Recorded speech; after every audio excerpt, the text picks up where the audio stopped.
Assalamualaikum warahmatullahi wabarakatuh. Selamat datang di channel Kang Selamat. Kali ini Kang Selamat akan menceritakan sebuah kisah yang berjudul Tumbal Manten. Tubuhku hanyalah persembahan untuk setan-setan itu. Cerita ini ditulis oleh Dioseta, dan sebelum kita masuk ke ceritanya, buat kalian yang belum subscribe channel ini, tekan tombol subscribe-nya terlebih dahulu dan tekan tombol notifikasinya agar kalian tidak ketinggalan cerita seram lainnya dari Kang Selamat. Gak usah berlama-lama lagi, langsung saja kita masuk ke ceritanya. Tumbal Manten. Si pengumura dewa tanpa yakan dia tetap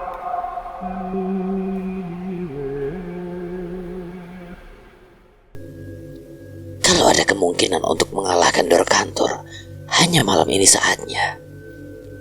Maksudnya, Mbak Tira tahu caranya? Aku tidak yakin. Tira mengingatkanku tentang ceritanya, menceritakan kemunculan Dorkantur dari tubuh kerbau cacat itu. Menurutnya wujud anak kecil itulah wujud terlemah Dorkantur. Ternyata setiap 10 tahun Dorkantur harus menikahi perempuan desa, memuaskan nafsunya dan memuaskan nafsu setan-setan pengikutnya untuk mempertahankan kesaktiannya. Saat menjelang ritual, ia harus merasuki tubuh kerbau cacat yang kali ini dinamai Kiai Sungulangkir. Itu saat ritual berlangsung. Disitulah ia akan kembali menjadi sosok setan berwujud anak kecil, yang artinya kesaktiannya juga tidak akan sekuat wujud yang ia sebenarnya. Ketika ia merasuki Kiai Sungulangkir, saat itulah waktu yang tepat untuk menghabisinya. Walau dalam wujud terlemahnya bukan berarti ia bisa disamakan dengan setan-setan biasa. Bahkan di demit hutan sandi alas pun masih tunduk kepadanya. Aku mengangguk mengerti. Informasi mengenai hal ini saja sudah merupakan hal yang sangat membantu. Apa bangunan yang digunakan untuk ritual itu selalu sama? Setiap 10 tahun hanya tempat itu yang digunakan untuk ritual pengantin. Tira menceritakan lokasi yang terletak di belakang bekas-bekas candi kecil di dalam hutan. Mendengar gambaran dari Tira, Dinda segera menyadari di mana keberadaan bangunan itu. Terlebih ia juga pernah melihat beberapa warga desa yang mengarah ke sana untuk merawat bangunan itu. Yang kupikirkan saat ini, mungkin saja bila aku bisa membunuh Kiai Sungulangkir yang sudah dirasuki Dorkantur, aku bisa menghentikan kengerian ini dan menyelamatkan Nuri. Namun aku tidak yakin ini semua akan semudah itu. Terlebih aku tahu tidak mungkin tempat itu tidak dijaga oleh anak buah Dorkantur saat ritual berlangsung. Walau begitu, aku tetap berusaha untuk menenangkan Dinda, walau mungkin aku juga tidak bisa menyembunyikan keraguanku. Beberapa jam lagi senja datang. Batas gaib ada di antara sungai ini. Kalian hanya perlu melintasi sungai itu melalui batu-batu besar itu saat matahari mulai tenggelam.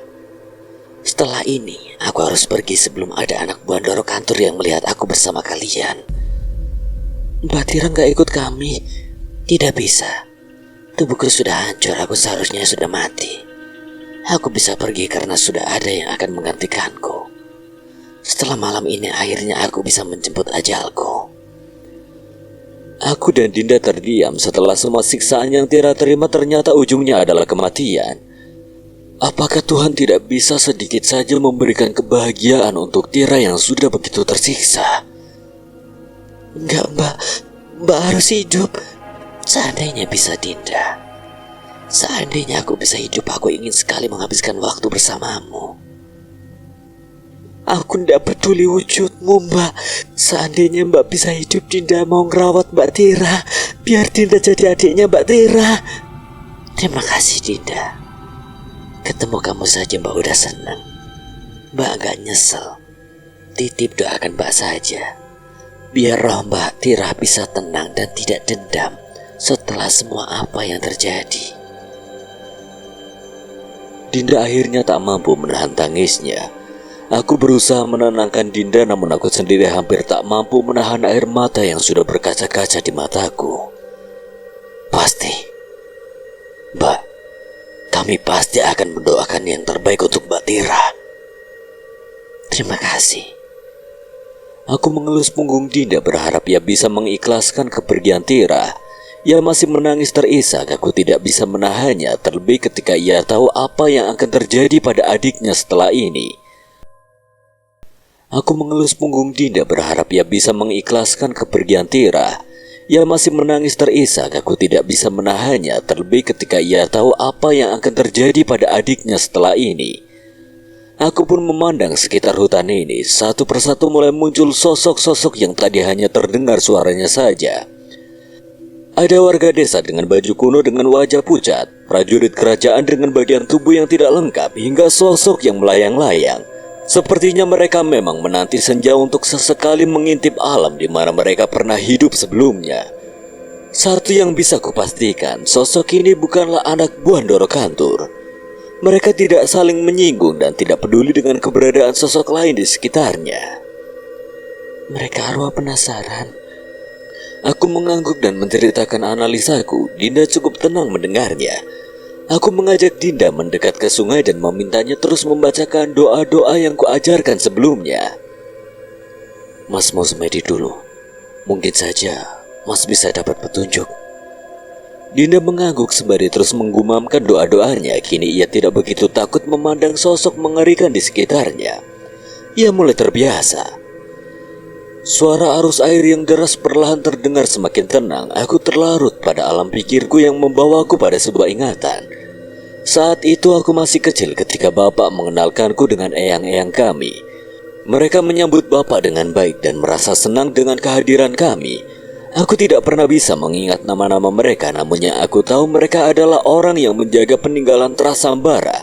Entah itu catatan silsilah, pusaka, atau bahkan ilmu kanuragan.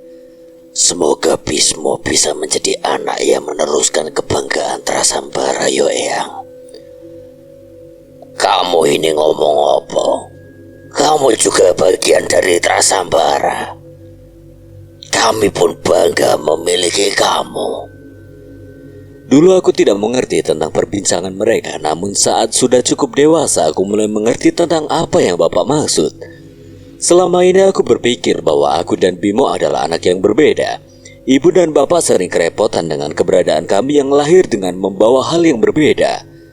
Keberadaan kami sangat dekat dengan hal berbau gaib, diikuti setan, ketindihan, bahkan terkadang kami tak mampu membedakan sosok gaib dan manusia hidup. Walau sebegitu merepotkannya, bapak dan ibu tetap berusaha melindungi kami. Kalau masalah yang kami hadapi sudah kelewatan, biasanya bapak meminta tolong kerabatnya untuk mengobati kami.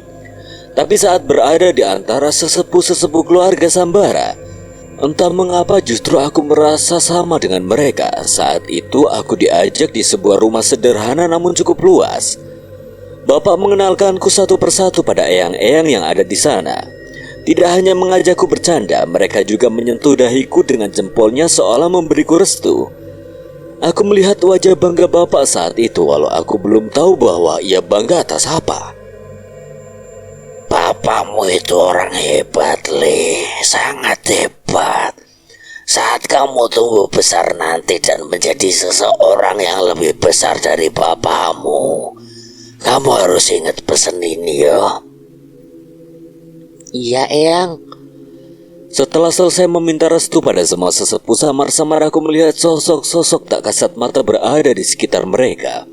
Ada sosok kakek bungkuk, prajurit gagah, pendekar, dan sosok lain yang tidak dapat kulihat dengan jelas. Di sebuah meja juga tersusun dengan rapi beberapa buah keris dan perhiasan yang aku yakin merupakan pusaka yang tidak biasa. Saat itu ada sebuah pusaka yang sangat menarik perhatianku, sebuah keris. Keris itu tidak memiliki warangka dan dibiarkan tergeletak begitu saja di meja. Entah aku seperti merasa keris itu memiliki ikatan denganku, tapi aku tidak bisa menggambarkan bagaimana aku bisa merasakannya. Ada salah satu eyang yang memperhatikan ekspresiku dan keris itu. Ia sedikit tersenyum dan mengangguk.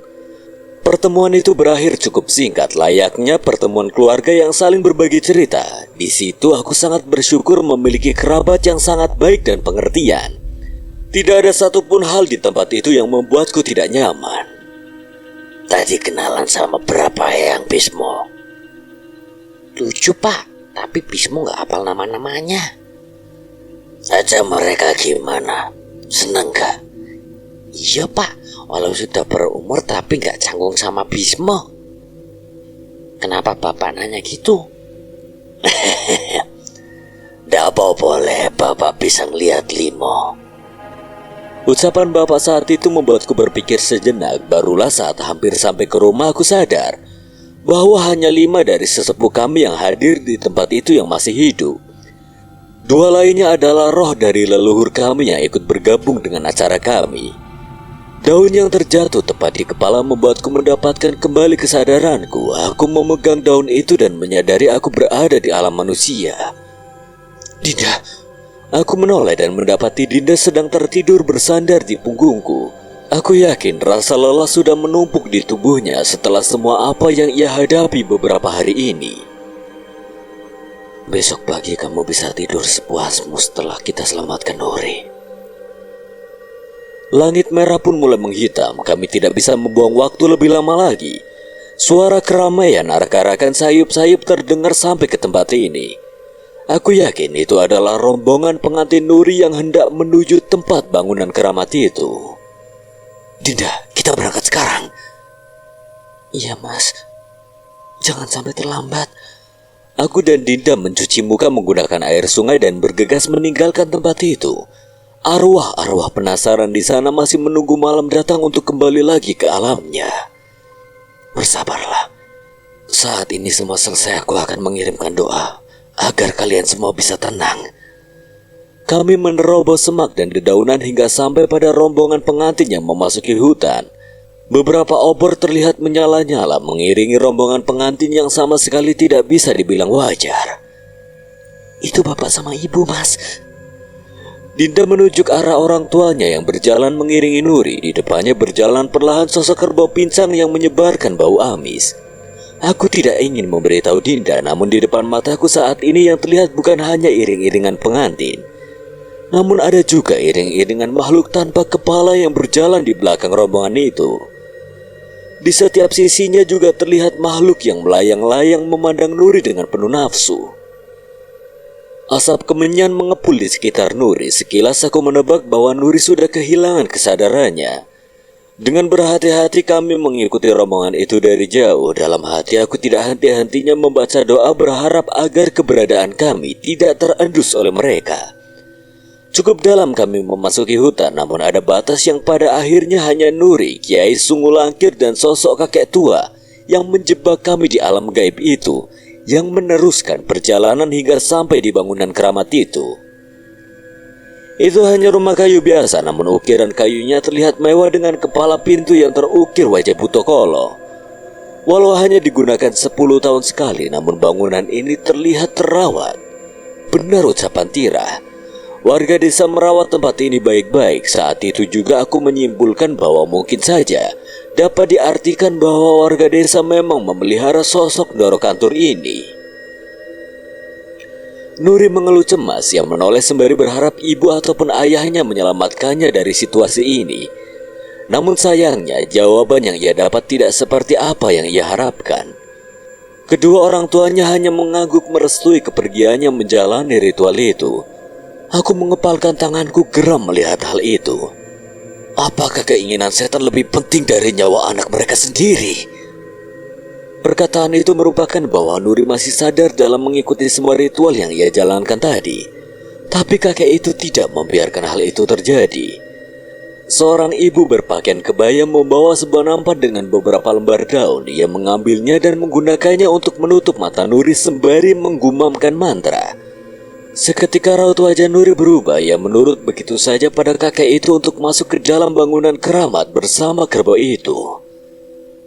Nuri sudah diterima oleh Ndoro Kantur. Panjenengan dipersilakan kembali. Dan saya masih memiliki beberapa hal untuk saya urus. Kakek itu menyuruh warga untuk pergi. Saat itu seketika firasatku menjadi tidak enak. Saat obor warga sudah tidak lagi terlihat, Dinda mengajakku mendekat menuju bangunan itu. Tanpa penerangan, kami hanya bisa meraba langkah yang kami lalui mengikuti arah cahaya menyala dari bangunan itu. Baru saja kami hendak mendekati bangunan itu, tiba-tiba sesuatu jatuh di hadapan kami.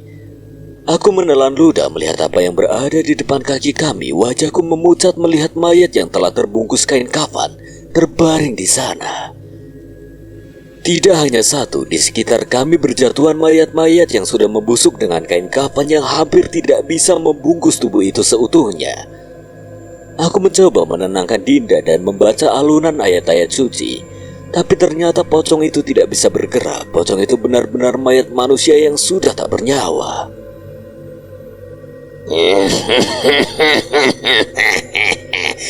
Itu adalah mayat-mayat mereka yang pernah berurusan melawan Doro Kantur. Suara kakek itu tiba-tiba terdengar berada di dekat kami. Aku membiarkan kalian hidup hanya karena tidak ingin berselisih dengan keluarga mempelai. Tapi sekarang tidak ada alasan lagi untuk membiarkan kalian hidup. Aku mencari asal suara itu dan menemukan kakek itu berada tak jauh di belakang kami. Berbeda dengan sebelumnya, kakek itu kini hanya mengenakan celana kain hitam panjangnya. Ada bekas luka yang bercampur raja terukir di dadanya yang hitam. Ada sebuah keris di genggaman tangannya.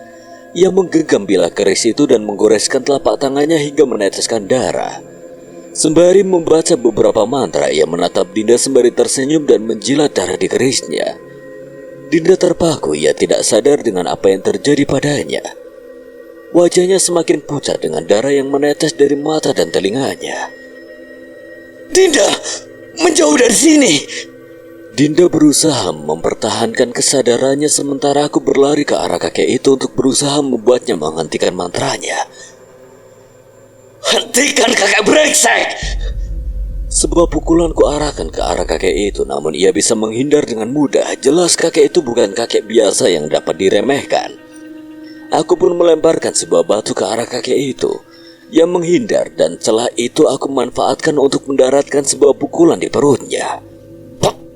Bocah brengsek! Pukulanku tidak begitu berarti, tapi mantranya terhenti. Aku menoleh pada Dinda dan mengetahui bahwa ia tersadar. Lari! Tolong Nuri, aku akan menyusul! Dinda yang menyadari situasi ini mengangguk dan bergegas menuju bangunan itu. Sebuah keris mengarah ke tubuhku, namun aku mundur sejauh mungkin seolah tidak ingin membiarkanku hidup. Ia menggoreskan kerisnya lagi di telapak tangannya. Itu adalah ritual yang sama untuk mengutuk Dinda tadi. Sebelum ia sempat menjilat darahnya, aku melemparkan tanah ke matanya yang memutih itu dan kembali melancarkan serangan. Kakek sialan, kau sadarkan kalau kau sudah bersekutu dengan makhluk neraka? Tidak ada yang kau dapat setelah ini. Hanya api neraka yang menantimu.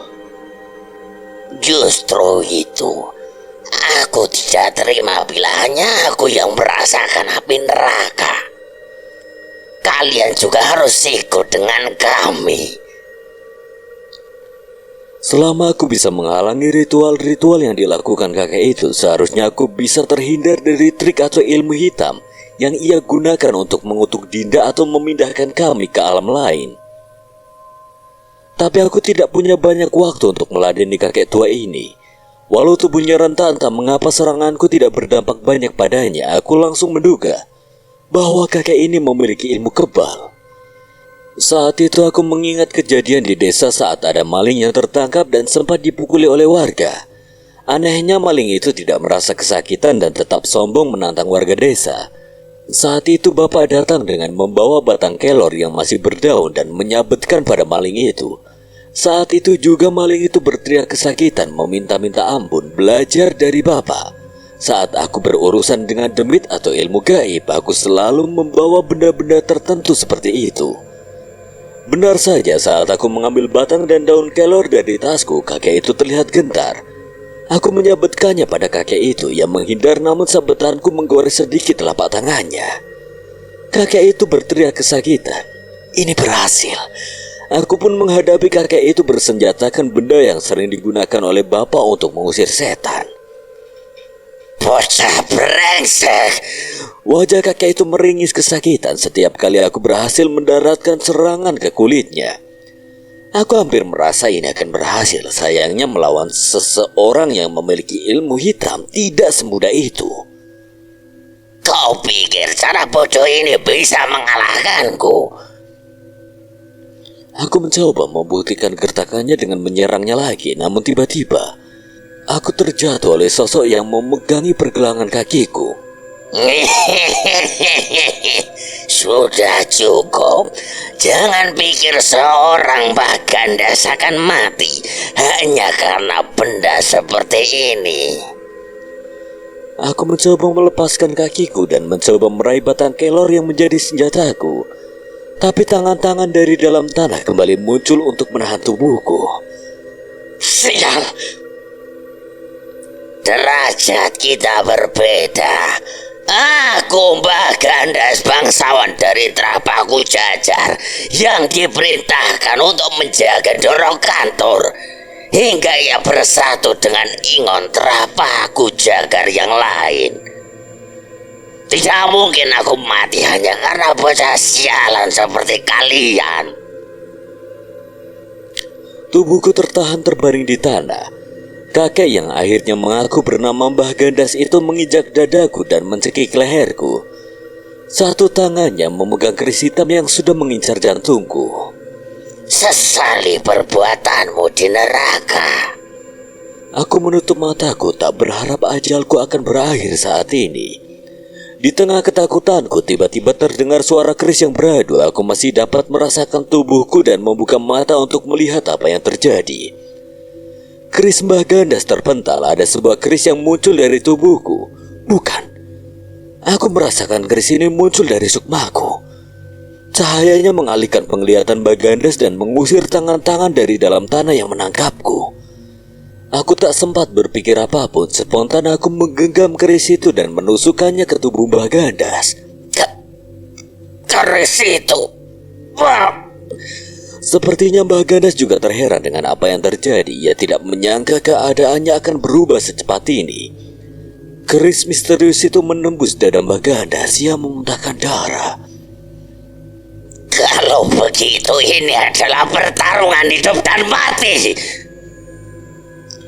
Ia menahan lukanya dan berlari mengambil kerisnya kembali. Namun saat ia mencoba menyerangku, tiba-tiba api merah membakar wajahnya begitu saja. Bah! Siapa yang kurang ajar ikut campur urusanku? Aku melihat dua orang mendekat. Aku memperhatikannya dan mendapati wajah yang sangat kukenali. Bapak Bimo. Tinggalkan urusan kakek-kakek ini dengan kami. Kau cepat selesaikan urusanmu di bangunan itu. Aku memperhatikan gerakan tangan Bimo dan menduga bahwa api yang membakar wajah Mbah Gandas adalah ilmunya. Walau bukan serangan yang ampuh, tapi entah sudah sejauh apa anak itu berkembang. Gunakan keris itu dan habisi setan yang menyesatkan desa ini.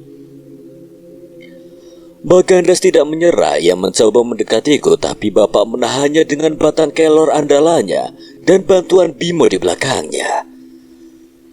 Tidak usah takut, Bismo. Kamu pasti bisa menang. Belum pernah ada Trasambara pemegang keris raga sukma yang kalah dalam pertarungan. Aku menatap keris di tanganku. Aku mengenalnya. Ini adalah keris yang kulihat saat berkumpul dengan sesepuh Sambara saat aku kecil. Jadi nama keris ini adalah keris raga sukma. Bapak, Bimo, tolong tahan kakek tua itu. Sebelum aku pergi, aku mendengarkan perbincangan kecil antara bapak dan Bimo. Pak, kalau ngomong hal keren gitu ke Mas Bismo, kakinya jangan sambil gemeteran. Berisik kamu, Mo. Yang penting Masmu yakin dulu. Aku sedikit tersenyum lega mendengar gurauan mereka. Walau Mbah Gandas begitu kuat, aku yakin mereka bisa menahannya setidaknya sampai aku bisa menyelamatkan Nuri. Aku berlari menuju sebuah bangunan tua yang menentukan nasib dan nyawa seorang anak perempuan. Nuri yang sedang dalam pengaruh gaib harus melayani nafsu seekor kerbau gila yang cacat tanpa mampu mengendalikan tubuhnya sendiri. Kilatan nyala-nyala api terlihat di belakangku. Sepertinya Bapak dan Bimo berhasil menahan Bagandas untuk mengejarku. Dan yang berada di tanganku, keris Raga Sukma. Entah bagaimana pusaka ini bisa ada di tanganku saat ini. Tubuhku gemetar, rasa takutku akan sosok penguasa hutan desa ini benar-benar menguasai tubuhku. Walau tidak ada satupun makhluk gaib di sekitarku, aku merasakan rasa yang membuatku menghantuiku dari segala arah di alam ini. Kalau mau mundur, hanya inilah saatnya. Kalimat itu yang sepintas terlintas di pikiranku saat ini. Tapi bila aku melakukan hal itu, artinya aku mengorbankan nyawa dua anak perempuan dan desa ini akan terus dalam kesesatan atas pemujaan terhadap Doro Kantur. Bisma, ingat, kamu tidak pernah sendiri. Tuhan kita jauh lebih kuat dibanding setan itu. Entah, sepertinya Bapak merasakan kegelisahanku mendengar itu. Aku pun sedikit mendapatkan semangat dan memberanikan diri mendobrak pintu bangunan itu. Dengan sekuat tenaga aku mendobrak pintu kayu yang hanya tertahan oleh kayu kecil yang mengganjal dari dalam. Aneh, hanya asap putih dan aroma kemenyan yang tercium dari dalam ruangan. Aku menapakkan kakiku masuk ke dalam dan seketika suasana di ruangan ini berubah drastis. Sebentar, ini bukan ruangan. Tepat setelah aku melewati pintu itu, hawa dingin semakin pekat. Mataku memandang tingginya pepohonan tua yang telah mengering dan tertutup kabut. Aku pun menoleh ke belakang dan melihat pintu di belakangku sudah menghilang. Alam gaib. Pintu itu menghubungkanku ke alam ini. Aku tak sempat mengkhawatirkan bagaimana caraku untuk keluar nanti. Yang terpenting saat ini adalah keadaan Nuri dan Dinda. Tempat ini berbeda dengan sebelumnya saat aku dan Dinda disembunyikan di dimensi lain desa Sandi Alas. Kali ini aku benar-benar tidak tahu di mana kami berada. Mungkin saja selama ini bangunan keramat ini menyembunyikan alam ini.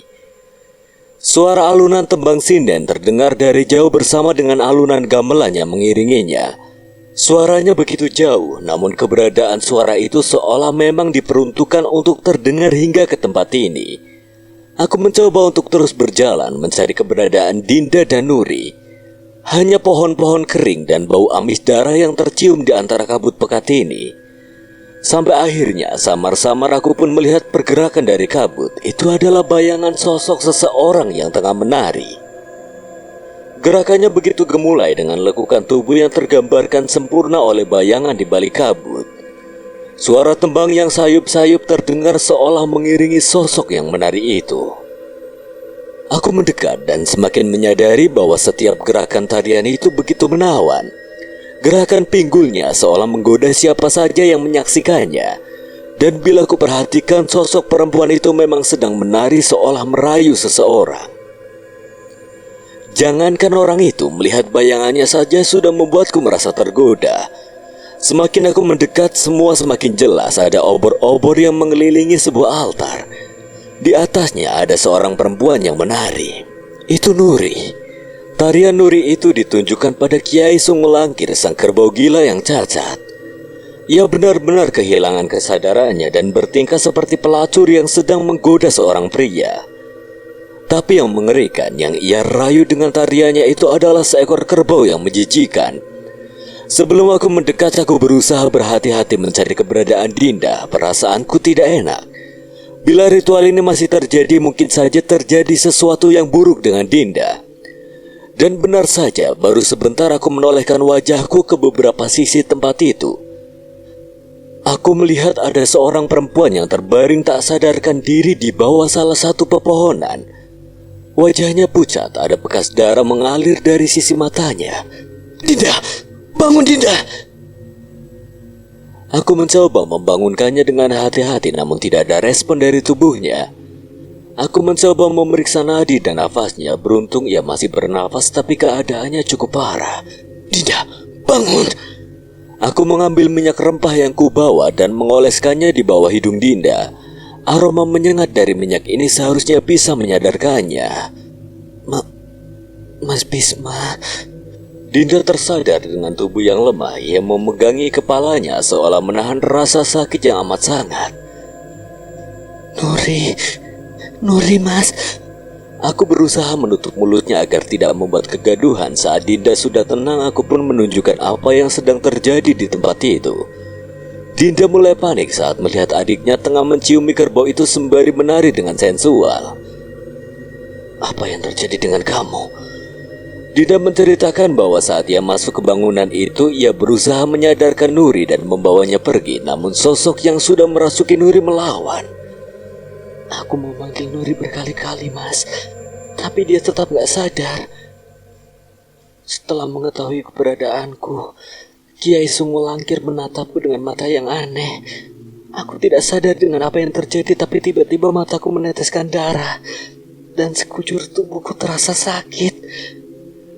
Dinda berteriak, namun tidak sedikit pun ada suara yang keluar dari mulutnya. Semakin ia mencoba berteriak, semakin rasa panas di tenggorokannya membakarnya. Aliran darah dari matanya semakin deras dan seperti ada sesuatu yang mengaduk otaknya. Saat Dinda merasa kesakitan, tiba-tiba tatapan wajah Nuri berubah. Ia menarik tubuh Dinda menjauh dari Kiai Sungulangkir, hingga rasa sakit di kepala Dinda mulai mereda. Sayangnya rasa sakit itu terlanjur membuatnya kehilangan kesadaran. Dinda hanya bisa melihat adiknya kembali ke arah kerbau cacat itu. Bodohnya aku, malah Nuri yang menyelamatkan aku, Mas. Aku mengerti apa yang terjadi. Sepertinya Kiai Sungulangkir bukan kerbau biasa. Saat Ndoro Kantur merasuki ke tubuhnya, kerbau itu juga memiliki kesaktian untuk melindungi dirinya. Tunggu di sini, biar aku yang menghentikan mereka. Aku ikut, Mas, biar aku yang coba nyadari Nuri. Kamu yakin? Dinda mengangguk. Aku memeriksa keadaan Dinda yang sebenarnya masih jauh dari kata pulih. Namun sepertinya aku memang membutuhkan bantuan Dinda untuk menyadarkan Nuri. Ya sudah, hati-hati. Cukup selamatkan Nuri. Jangan coba-coba berhadapan dengan kerbau itu. Dinda mengangguk, sepertinya ia juga paham dengan keadaannya. Aku menggenggam kerisku dengan erat dan mengincar sosok kerbau yang sedang menikmati tarian Nuri itu. Aku berlari mendekat. Namun sebelum aku mencapai Kiai Sungulangkir, tiba-tiba kepalaku terasa sakit. Mataku terasa kabur dan tak mampu melihat arah dengan jelas. Dinda berteriak, namun baru saja dia mengkhawatirkanku sejenak, Dinda kembali terjatuh. Sepertinya ia juga merasakan hal yang sama denganku. Sakit. Rasa di kepalaku begitu sakit. Tanpa sadar aku menyentuh cairan yang keluar dari hidungku dan menyadari darah mulai mengalir keluar dari tubuhku. Ini kutukan. Aku kembali menarik Dinda untuk mundur menjauh. Sama sekali tidak ada kekhawatiran di antara Kiai Sungulangkir dan Nuri atas kehadiran kami. Kami bukan ancaman bagi mereka. Dinda mulai mengatur nafasnya dan berusaha mempertahankan kesadarannya. Ternyata bukan tidak ada orang yang mencoba menghentikan ritual mereka. Mungkin ada, tapi tidak ada yang bisa bertahan dari kutukan yang melindungi ritual ini. Aku memandang darah di tanganku yang berasal dari hidungku. Apapun yang terjadi, aku harus menghentikan ritual ini. Setidaknya aku harus menghujamkan keris pusaka ini ke tubuh kerbau itu. Tunggu di sini sampai ku beri aba-aba. Mas, jangan nekat. Dinda menarik tanganku dan berusaha menahanku untuk pergi, namun aku dengan yakin melepaskan tangannya. Kita tidak punya pilihan lain. Takut sudah pasti. Belum pernah aku merasakan rasa sakit sesakit ini. Tapi belum pernah juga aku merasa memiliki alasan untuk melakukan sesuatu walau nyawaku taruhannya. Sebenarnya bukan bertaruh, tapi perasaanku saat ini lebih ke merasa yakin bahwa Tuhan yang mentakdirkanku berada di sini dan menjadikanku jalan untuk menghentikan tragedi ini. Sakit, terlalu sakit. Seluruh panca inderaku seolah dihantam bertubi-tubi oleh benda yang begitu keras. Telingaku sakit dan terus berdengung. Mataku terasa seperti terbakar dan tak mampu menatap dengan jelas. Aku begitu sulit melangkah seolah ada dinding tak kasat mata yang menahanku untuk melangkah lebih jauh. Tuhan, Kau boleh mengambil nyawaku kapan saja. Tapi setidaknya izinkan aku menghentikan ritual keji ini. Samar-samar terdengar suara Dinda yang menahan tangis. Aku yakin ia tidak tega melihat darah yang terus mengalir dari setiap lubang di kepalaku ini. Tapi itu tidak cukup untuk menghentikanku. Di tengah suara berdengung di telingaku, samar-samar suara tangis Dinda berubah menjadi alunan doa. Itu adalah doa yang aku ajarkan padanya. Aku tak menyangka masih bisa mendengar suara itu walau dengan semua rasa sakit ini. Aku pun mengulang doa-doa yang sama dengan yang dibacakan oleh Dinda berbekal keyakinanku pada Sang Pencipta dan keris pusaka yang dipinjamkan padaku ini. Aku pun menegaskan kembali langkahku. Entah mataku yang dalam pengaruh kutukan atau tidak, samar-samar aku melihat sosok makhluk berwujud kakek tua berambut panjang di hadapanku. Ia berjalan dengan bungkuk mendahului di depanku. Manusia? Bukan. Tidak ada wujud manusia semengerikan kakek itu. Namun entah mengapa dengan berjalan di belakangnya, aku merasa sanggup menahan semua kutukan yang menyerangku. Namun kejadian itu hanya sebentar. Setelahnya sosok itu tiba-tiba menghilang dan tanpa sadar aku sudah berada di dekat Kiai Sungulangkir. Aku pun tidak menyia-nyiakan kesempatan itu dan menghujamkan keris raga sukma di tubuh kerbau yang menjijikan itu. Suara teriakan mengerikan kerbau itu pun terdengar hingga ke seluruh penjuru alam ini. Ia mengamuk kesakitan. Aku membiarkan keris raga sukma tetap menancap di tubuh kerbau itu, sementara aku berusaha menghindari dari amukan kerbau cacat itu. Benar, kutukan itu menghilang tepat setelah aku berhasil menyerang Kiai Sungulangkir. Nuri yang sedang dikuasai oleh makhluk gaib mengambil beberapa melati yang menjuntai menghiasi rambutnya, meniupnya dan melemparkannya ke tanah. Aroma melati itu begitu semerbak hingga menjadi begitu pekat. Beberapa saat kemudian aku sadar akan keberadaan sosok-sosok makhluk hitam yang mendekat terpikat dengan melati yang disebarkan oleh Nuri. Sosok itu merangkak dan menjilati melati-melati itu. Akan kuberikan lagi setelah kalian bunuh manusia-manusia itu. Mendengar perintah itu, satu persatu demit-demit alas itu melompat menyerangku. Matanya merah, kukunya tajam, taringnya memanjang hingga mulutnya tak mampu menutup. Dengan sigap aku menghindar dari serangan-serangan demit itu. Aku mengambil sebuah batang kelor dan membacakan doa-doa untuk menjadikannya senjataku untuk menghadapi makhluk-makhluk ini. Sebuah pukulan berhasil mendarat di tubuh makhluk itu. Ia pun terpelanting kesakitan menerima seranganku. Cara Bapak benar-benar ampuh untuk mengusir setan-setan seperti ini. Hal serupa aku lakukan pada setan-setan yang dipanggil oleh sosok yang merasuki Nuri. Sementara aku mengurusi demit-demit alas ini, tiba-tiba Dinda sudah berada di dekat Nuri dan menahan tubuhnya dari belakang. Nuri, sadar Nuri, jangan kalah dari setan ini. Orang-orang bodoh. Nuri memutar wajahnya hingga ke belakang dan menatap wajah Dinda. Tenang saja, adikmu akan melayani kami dengan baik. Dinda gemetar. Ia tidak tahu bagaimana keadaan Nuri dengan leher yang terputar seperti itu. Pergi, tinggalkan tubuh Nuri. Tubuh Dinda terpental. Jelas-jelas tubuh Nuri lebih kecil dari Dinda, namun tenaga Nuri benar-benar tidak masuk akal. Tapi Dinda tidak menyerah. Ia terus berusaha memeluk Nuri dari belakang dan menangkapnya. Sadar Nuri. Dinda benar-benar mengingat doa-doa yang kuajarkan. Ia terus mengulang-ulang doa itu sambil terus memeluk tubuh Nuri. Sosok di dalam tubuh Nuri mulai merasa tidak nyaman. Doa-doa yang dilantunkan oleh Dinda membuatnya merasa panas dan terbakar. Beberapa kali Dinda terpental dengan tenaga Nuri, namun saat mengetahui doa-doa yang ia lantunkan bisa menyelamatkan Nuri, ia siap untuk terus kembali berdiri menolong adiknya itu. Dinda, lepaskan perhiasan pengantinnya. Kemungkinan ikatan mereka ada di sana. Aku mencoba memberitahu Dinda kemungkinan yang bisa menyelamatkan Nuri.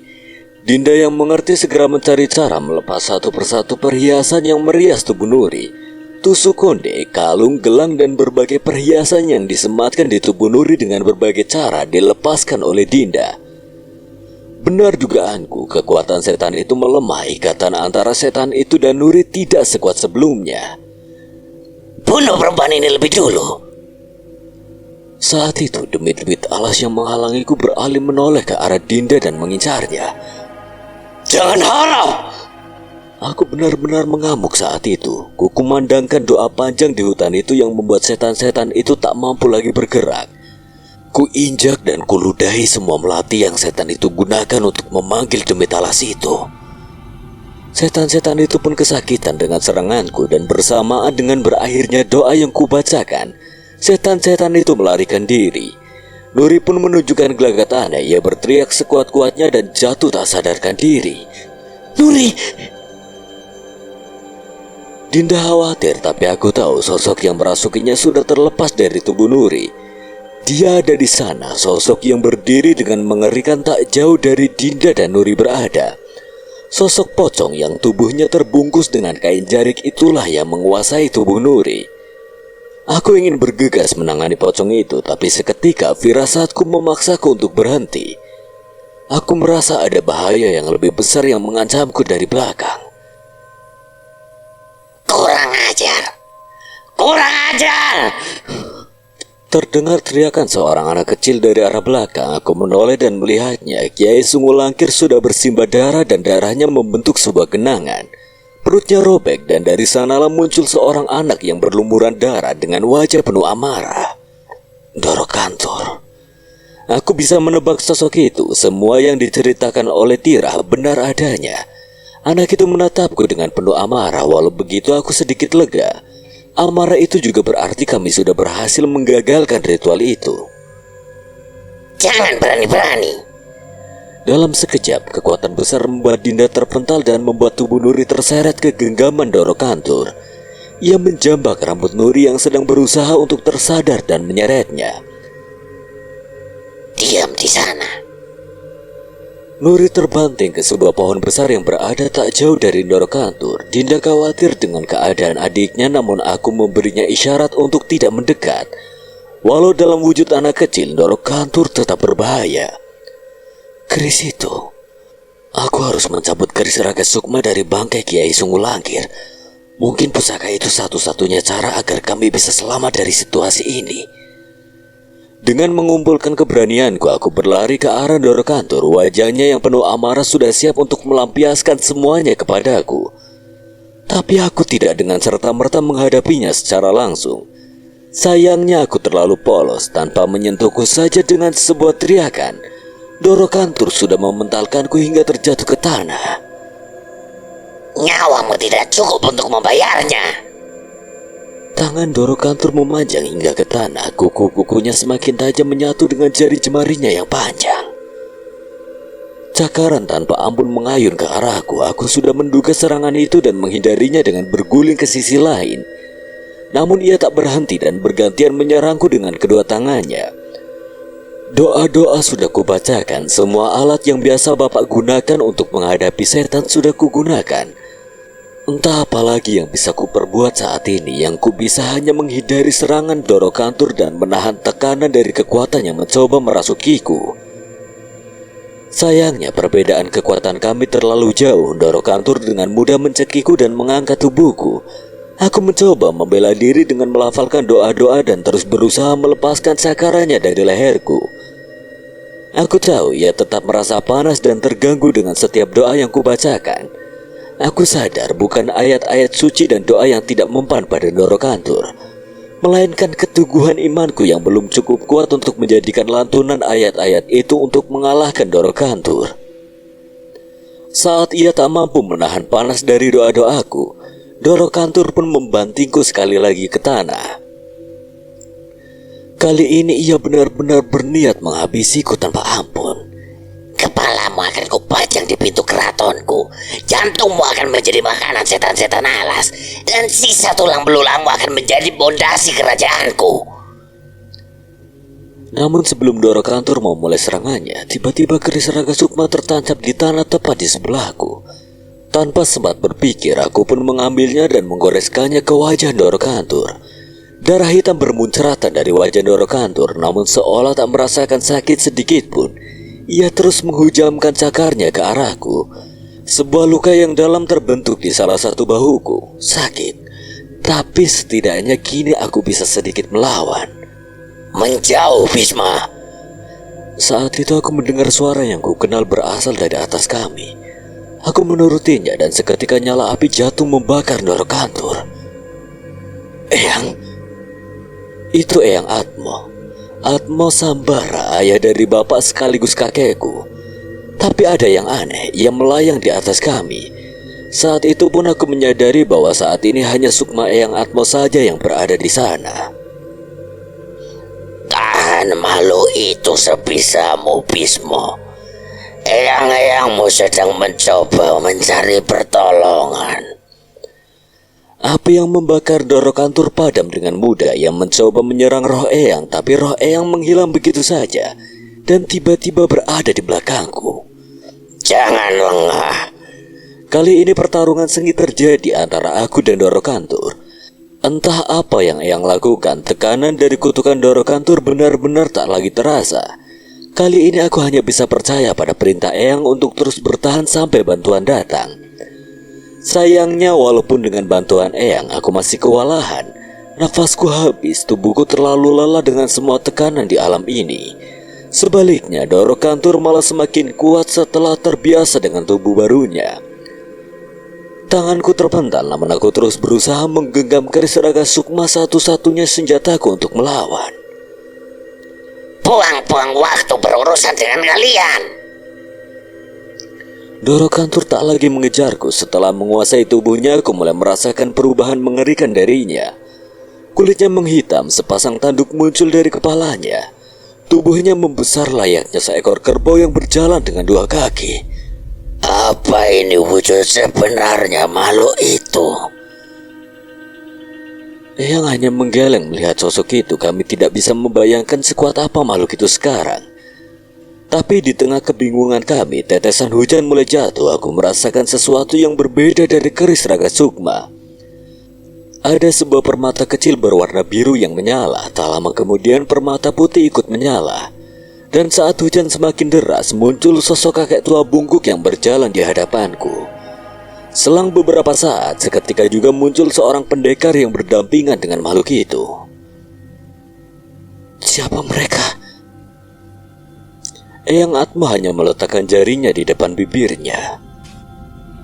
Kamu belum pantas untuk berbicara dengan mereka.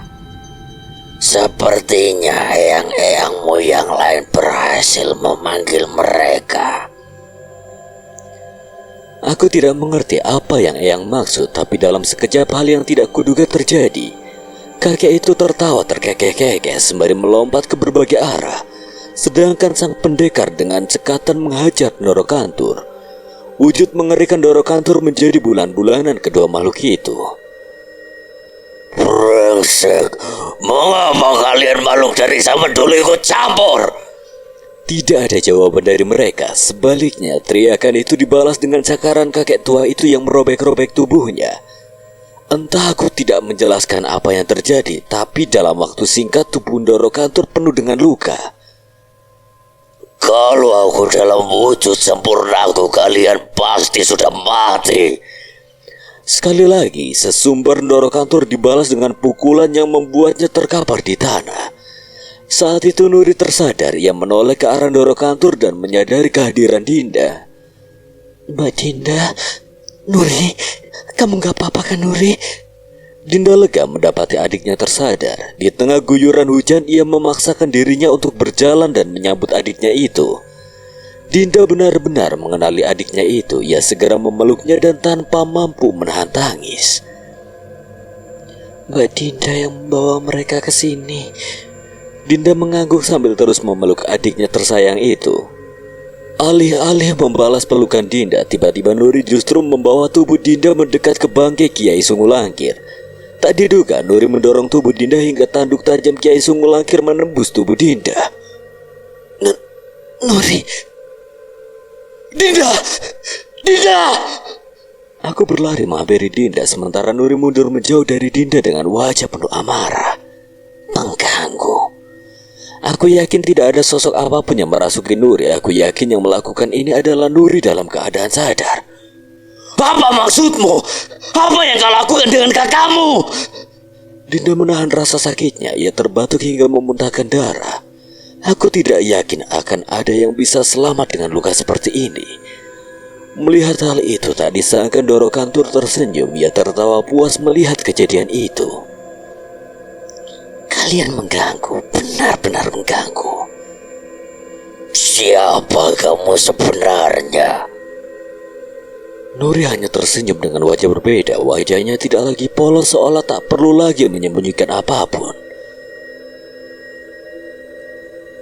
Nyai Ratu, akhirnya kau kembali, Nyai.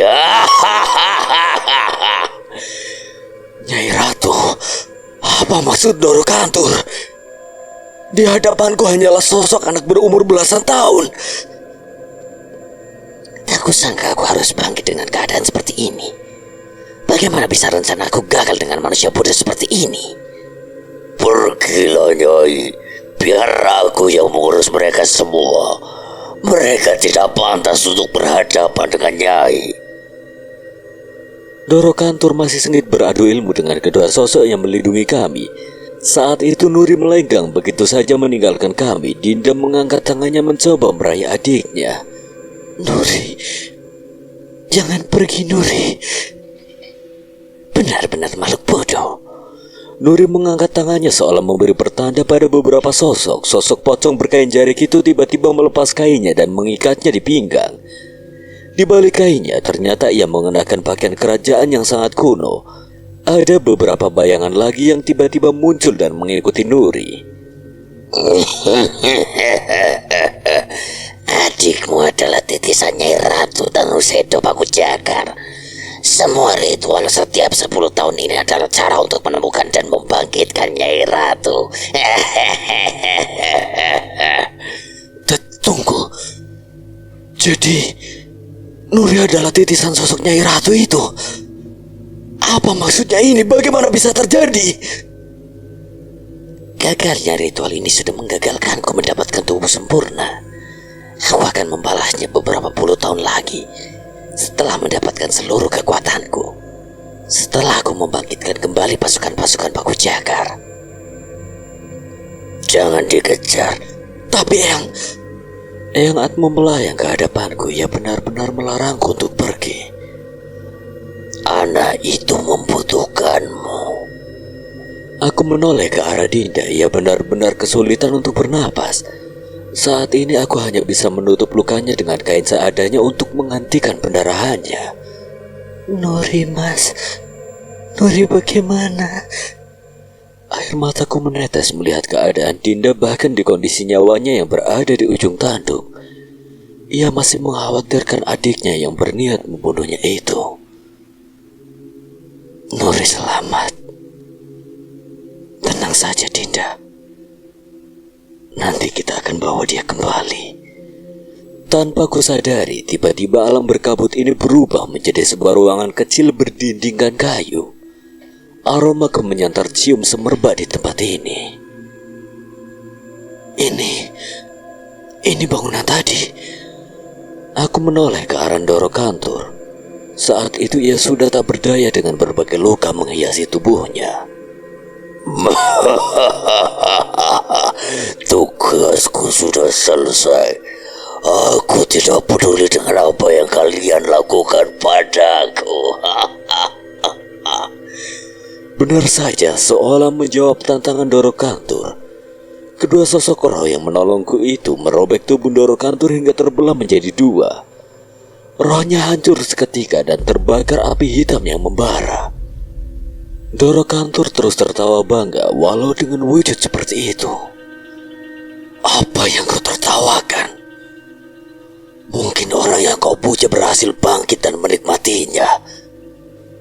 Tapi bukankah yang kau dapat setelah ini justru sebaliknya? Hanya siksaan api neraka yang tak berkesudahan yang menantimu setelah ini. Doro Kantur terdiam, ucapanku seolah mengingatkan semua perbuatannya. Semua nyawa yang ia habisi, semua tipu daya yang membuatnya menjadi lebih penting dari Tuhan di mata manusia-manusia yang bodoh. Tidak, aku tidak mau. Aku tidak mau menghadapi siksaan itu. Tidak. Tapi semua sudah terlambat. Rohnya telah terbakar habis. Kini ia harus menghadapi bayaran atas semua yang ia lakukan di alam ini. Tanpa ada aba-aba, kedua sosok yang membantuku itu pun menghilang begitu saja. Aku belum sempat berterima kasih, namun Eyang mengatakan padaku bahwa kelak aku akan bertemu dengan kedua sosok itu lagi saat sudah pantas. Kedua permata yang menyala di keris Raga Sukma pun berhenti menyala, dan kali ini aku benar-benar tidak merasakan perasaan mengerikan yang menyelimuti hutan ini lagi. Bismo! Beberapa saat kemudian Bapak dan Bimo datang menghampiriku. Ia bernafas lega mengetahui aku selamat. Saat itu Bimo kebingungan melihat wujud Eyang Atmo. Aku merasakan ketertarikan Bimo akan ilmu itu. Eyang, bagaimana Eyang bisa muncul menolong Bisma? Bapakmu itu loh. Pas baca surat dari kamu, dia langsung geger dan ngeyakinin ke warga desa. Pas kamu pergi ke desa Sandi Alas untuk bantuin perempuan itu, dia kayak orang kesetanan minta tolong ke eyang-eyangmu ini. Mendengar ucapanku itu, aku sekali lagi memandang Bapak dengan kagum. Bapak bukanlah ahli spiritual seperti Eyang, bukan juga pendekar seperti leluhur kami. Tapi dengan caranya sendiri, ia selalu bisa menjadi orang yang sangat bisa diandalkan untuk keluarganya. Bapak. Aku memandang wajah Bapak yang masih belum lepas dari cemasnya. Ia pun menoleh mendengar panggilanku. Terima kasih ya Pak. Bapak gak bisa bayangin kalau kamu kenapa-napa Le. Mending Bapak yang ada dalam bahaya dibanding kamu yang kenapa-napa. Aku dan Bimo menatap Bapak dengan penuh kebanggaan, sama seperti Eyang Atmo yang bangga memiliki anak seperti Bapak. Mas, Pak, aku gak mau kembali ke desa. Kenapa Dinda? Orang tua kamu pasti khawatir. Bapak dan ibu bersekutu dengan setan itu. Aku tidak mungkin tinggal dengan mereka. Lebih baik aku membangun hidupku sendiri. Ucapan Dinda memang tidak ada salahnya, tapi Dinda hanya anak remaja biasa yang sulit meyakinkanku bahwa dia bisa hidup sendiri. Eyang Atmo yang melihat niat Dinda hanya menggeleng. Bawa dia ke pendopo keluarga. Pulihkan dia dulu. Setelah itu baru kita pikirkan di mana dia akan tinggal. Aku dan Bapak cukup senang mendengar ucapan Eyang. Setelah berkata seperti itu, wujud roh Eyang Atmo pun menghilang. Bimo masih saja kagum melihat ilmu Rogo Sukmo yang digunakan oleh Eyang Atmo. Kamu penasaran sama ilmu Eyang Atmo? Nanti kalau udah waktunya Eyang pasti mau ngajarin kamu kok. Benar Pak? Benar, asal jangan dipakai buat ngintip perempuan mandi. Bisa dikutuk 7 turunan kamu. Bimo menggaruk kepalanya mendengar candaan Bapak. Setelahnya kami pun mengecek keadaan di luar. Dengan berhati-hati kami meninggalkan tempat itu dan bergantian membopong Dinda untuk ke desa terdekat. Dengan bantuan kenalan Bapak, akhirnya kami mendapatkan tumpangan andong milik salah satu warga desa untuk mengantar Dinda ke rumah kami. Dinda pun dirawat selama beberapa hari sampai ia benar-benar bisa berjalan. Sejak kejadian itu ia jarang berbicara. Bagaimana tidak, adik yang setengah mati ingin ia selamatkan malah berbalik berniat membunuhnya.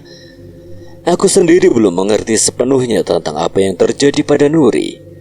Siapa sebenarnya Nuri dan bagaimana makhluk-makhluk dari masa lalu bisa berada kembali di zaman ini? Titisan. Aku pikir kata itu hanya ada di kisah-kisah pewayangan. Tapi saat aku melihat Eyang tidak begitu heran dengan hal seperti itu. Mungkin saja masalah seperti inilah yang selama ini mereka hadapi. Selang beberapa minggu kemudian, saat Dinda sudah benar-benar pulih, Bapak mengajakku untuk pergi ke kediaman Eyang Atmo yang berjarak setengah hari dengan menggunakan kereta. Bimo begitu bersemangat ingin menanyakan tentang ilmu Rogo Sukmo yang dilakukan oleh Eyang Atmo saat di desa Sandi Alas kemarin. Walaupun satu saat Eyang ngajarin ilmu itu, butuh bertahun-tahun buat menguasainya.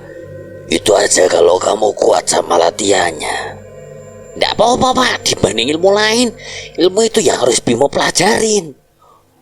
Emang kenapa sih ngebet banget belajar ilmu itu?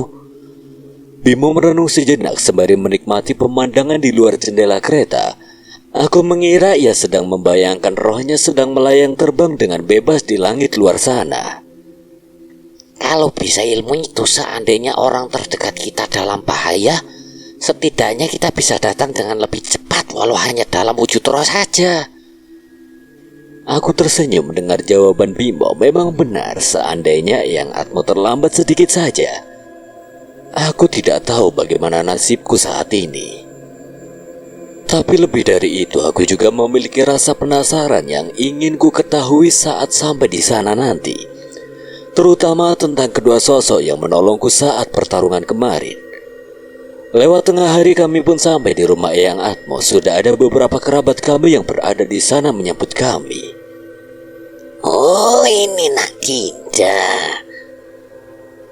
Iya Eyang, maaf ya Dinda ngerepotin. Ngerepotin apa? Semenjak Bisma dan Bimo diajak bapaknya tinggal di rumah mereka sendiri, rumah ini jadi sepi. Untung aja rumah saudara kita banyak yang dekat. Dinda memberi salam pada eyang-eyang dan kerabat yang ada di rumah Eyang Atmo. Saat itu kami disambut dengan masakan yang cukup banyak. Tentu saja kami menyambutnya dengan senang hati. Perjalanan menggunakan kereta selama setengah hari membuat perut kami bekerja lebih keras untuk menahan lapar. Aku melihat bapak benar-benar menikmati masakan Eyang. Mungkin baginya datang ke tempat ini seolah merasakan pulang ke rumahnya semasa kecil. Makan yang banyak Yole, habisin aja ndak apa-apa. Gak usah disuruh Eyang. Bimo mah otomatis jadi tim sapu bersih. Jangan jujur-jujur Thomas. Wes rapopo mo, Tak temenin malunya. rumah Eyang adalah salah satu tempat favoritku dan Bimo. Kami selalu dimasakkan makanan enak. Air untuk mandi pun lebih segar karena rumah Eyang berada di kaki pegunungan. Terlebih Eyang benar-benar sayang dengan cucu-cucunya yang selalu memanjakan kami walau sudah besar. Kamu yakin gak mau pulang ke desa Sandi Alas, Dinda? Enggak mas, Dinda cuma gak enak aja ngerepotin keluarga ini. Yang penting pulihkan lukamu dulu Yondo. Semoga saja kamu betah. Yang bakal bantuin apapun keputusan kamu nanti. Memang terlihat di wajah Eyang bahwa ia tidak ingin memaksa Dinda. Sejak bertemu dengan Dinda tadi terlihat bahwa Eyang sudah menyayangi Dinda sejak pandangan pertamanya. Saat malam datang, aku dan Bimo pun dipanggil untuk bertemu dengan Eyang Atmo. Ada bapak dan beberapa sesepuh keluarga Sambara yang ikut datang. Di hadapan mereka sudah ada sebuah keris yang kini sangat kukenal. Dulu aku hanya sempat melihatnya dari jauh. Tapi sekarang, aku merasa begitu dekat dengan keris ini. Bismo, kamu tahu keris ini toh? Aku mengangguk berusaha bertingkah sesopan mungkin di antara eyang-eyang keluarga Sambara. Eyang Atmo menggeleng heran menatap keris itu. Kami juga tidak menyangka bagaimana bisa keris ini datang menghampiri kamu sendiri. Jadi, bukan Eyang yang ngirim. Loh lah piye carane ngirim? Kalau pakai pos 1 minggu baru sampai toh. Aku ingin tertawa namun aku masih berusaha menjaga sikapku di antara eyang-eyang yang lain. Bismo, mungkin kamu sudah mulai sadar bahwa begitu banyak hal yang tidak masuk akal terjadi di sekitar kita. Suatu saat kamu akan sadar satu hal. Sadar apa, Eyang? Takdir terasa Sambara. Aku tidak mengerti penjelasan Eyang Atmo, namun Bapak mengambil alih pembicaraan. Sebagian garis besar keturunan Sambara dianugerahi karunia untuk jadi jembatan dengan alam gaib seperti Eyang dan kalian. Seiring anugerah yang kalian miliki, maka tanggung jawab besar akan datang pada kalian juga. disitulah kalian akan dihadapkan pada pengambilan keputusan. Akankah kalian akan menggunakan kemampuan kalian ini dan mempertaruhkan nyawa kalian, atau memilih untuk diam? Bahkan mungkin satu saat kalian akan sulit membedakan apakah ini sebuah anugerah ataukah sebuah kutukan. Aku mulai mengerti maksud ucapan Bapak. Aku benar-benar merasakan hal itu saat melihat Dinda membutuhkan pertolongan. Sayangnya aku terlalu gegabah. Seandainya saja aku lebih kuat, mungkin aku bisa menolong mereka semua. Keris Rogo Sukmo ini sudah memilihmu. Tapi bukan berarti kami akan menyerahkan pusaka ini padamu sekarang. Buktikan dulu bahwa dirimu pantas untuk mengemban warisan keluarga Sambara. Bagaimana caranya, Eyang? Ada ilmu-ilmu yang akan kami turunkan pada kalian berdua. Bukan hanya ilmu kanuragan ataupun bela diri, tapi juga ilmu dalam menghadapi permasalahan dan ilmu untuk tetap menjaga diri di jalan yang benar.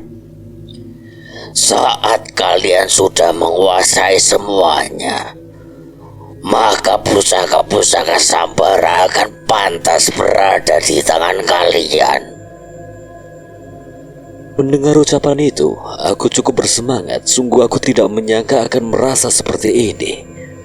Sebelumnya aku benar-benar malas untuk berhubungan dengan sesuatu yang sering Bapak sebut dengan takdir Sambara itu.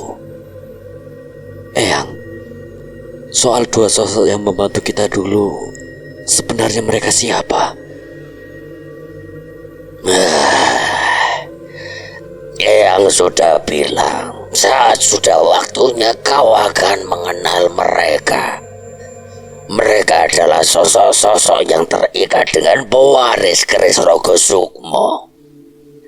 Aku mengerti, dan aku pun tidak berniat untuk bertanya lebih jauh lagi. Namun sebelum kami mengakhiri pertemuan ini, tiba-tiba ada salah seorang Eyang yang membisikkan sesuatu ke Eyang Atmo. Raut wajah Eyang Atmo berubah, ia pun kembali bersiap untuk berbicara. Anak perempuan titisan Trapaku Jagar itu pasti akan kembali.